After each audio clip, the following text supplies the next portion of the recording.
हमारे जो ad hoc daily wagers, इनका एक सोशल इशू है, ह्यूमैनिटेरियन इशू है। गवर्नमेंट के लिए तो ये पैसों का मामला है, लेकिन उनके लिए मामला अलग है। मैं चाहता हूं ना नौबत क्यों आई, क्योंकि हमें आए हुए तो 4-4.5 महीने हो गए और बाहर रहे भी 10 साल हो गए ना। मैं मानता हूं हमने कुछ नहीं किया, हमने कुछ नहीं किया, इसीलिए तो हम हारे 2014 में।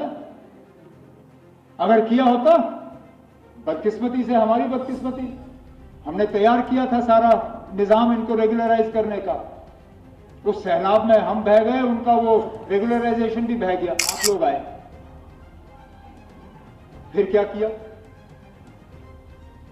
मैंने गहराई से इसमें जाने की कोशिश की कि आखिर किया क्या आप लोगों ने। फिर जब आपको मौका मिला तो आज कम से कम उन डेली रेटेड वर्कर्स और हमारे जो हैं कैजुअल एड हॉक, उन्हें इस बात का एहसास देने के लिए कि हम उनको भूले नहीं हैं, हम अपनी कार्रवाई कर रहे हैं। मैं आज एक कमिटी इस हाउस के जरिए से अनाउंस करना चाहता हूं। हमारे जो एड हॉक डेली वेजर्स, जिनको मैंने इससे पहले जब थोड़ी देर के लिए खड़े होकर कहा, मैंने कहा ना, इनका एक सोशल इशू है, ह्यूमैनिटेरियन इशू है। गवर्नमेंट के लिए तो ये पैसों का मामला है, लेकिन उनके लिए मामला अलग है। जो उनके साथ हुआ कल, मैं उस पर दोबारा नहीं जाऊंगा, लेकिन फिर मैं माफी चाहता हूं। मैं बार बार मनकोटिया साहब का ही जिक्र करता हूं, लेकिन उठे ही यही थे, नहीं तो किसी और का नाम लेता मैं। इन्होंने उठ के कहा कि ये नौबत आई क्यों। अच्छा किया आपने पूछा ना, ये नौबत आई क्यों। मैं भी जानना चाहता हूं ना नौबत क्यों आई,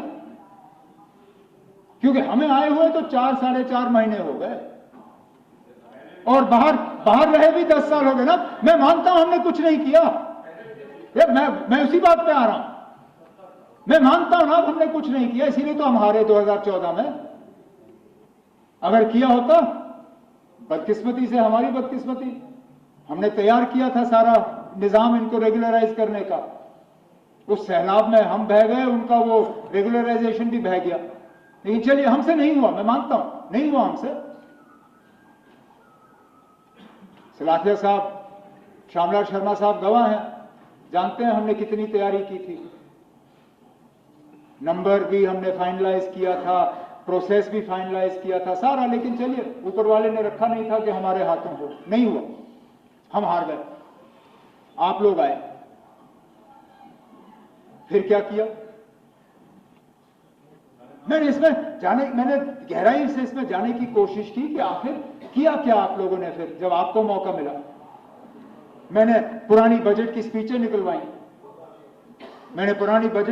निकलवाई, जिसमें आप सब हुकूमत में शामिल थे, लगभग सारे जो साइड बैठे हैं,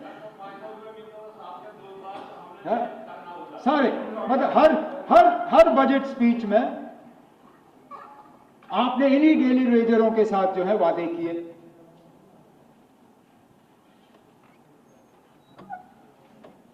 पहले बजट स्पीच में para 173, 174, 175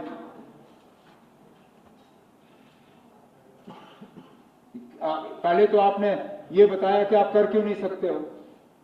If the entire lot of such workers is regularized, the financial implications shall work out to 1925 crores per annum approximately. तो पहले ही आपने कहा कि क्यों नहीं हो सकता है। फिर कमेटी बनी, ठीक है, चलिए ना, फिर कमेटी बनी, ठीक है, अच्छा किया,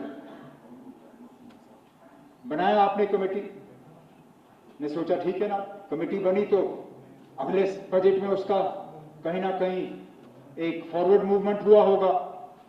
तो मैंने उसके बाद ये 15-16 की बजट थी, 16-17 का मैंने निकाला। 16-17 के हवाले से आपने सिर्फ इतना ही कहा कि हाई लेवल पावर कमेटी जो है वो तश्कील की गई है और हम इनके लिए कुछ करना चाहते हैं। फिर कुछ नहीं। फिर 17-18 की तकरीर आई,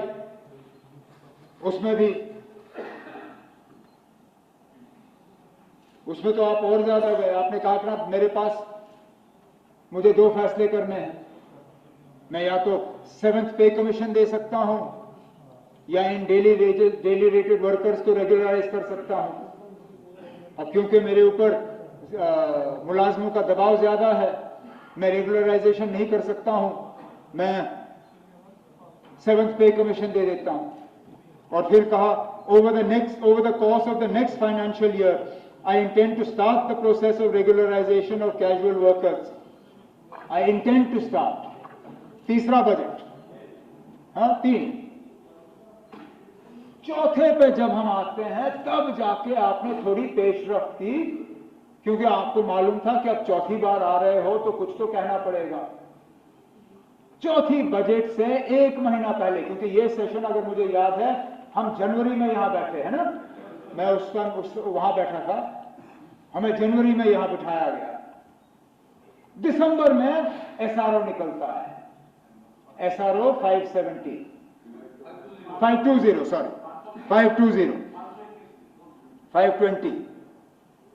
तो उस एसआरओ के हवाले से फिर बजट में बात आ जाती है। As you are aware, the government has put into place a comprehensive policy, falana, and this policy seeks to address. The implementation will ensure sustainable livelihood for them. ही नहीं, गवर्नमेंट गई, उस एसआरओ को आगे चलाना चाहिए था, गवर्नमेंट की policy थी, वहीं रखा, जहां पे आप लोग छोड़ गए वहीं रखा।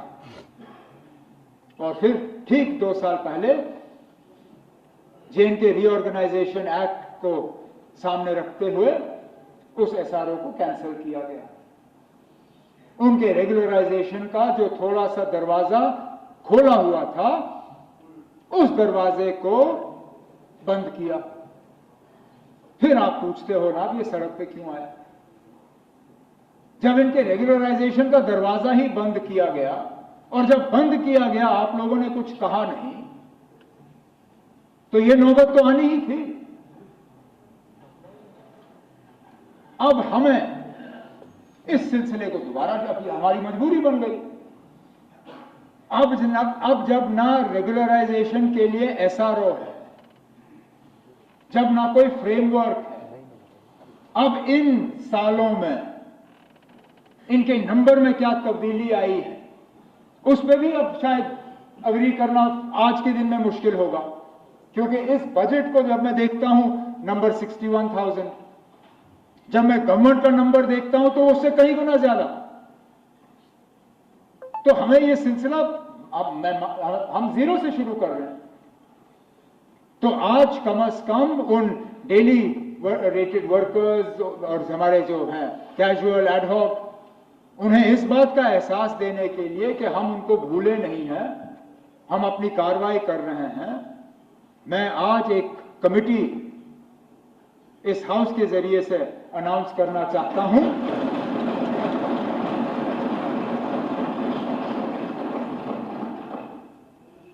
मैं इस बजट तकरीर के बाद उस पर बाज़ाब्ता ऑर्डर करके चीफ सेक्रेटरी साहब के जिम्मे रख के इस कमेटी में chief secretary, additional chief secretary in the chief minister's office, planning secretary, GAD secretary, law secretary, क्योंकि इसमें लॉ का भी एक बहुत बड़ा रोल बनता है सुप्रीम कोर्ट के जजमेंट के बाद। उन्हें 6 महीने का वक्त देके उनसे कहा जाएगा कि 6 महीने के अंदर अंदर बाज़ाब्ता एक फ्रेमवर्क तैयार करें।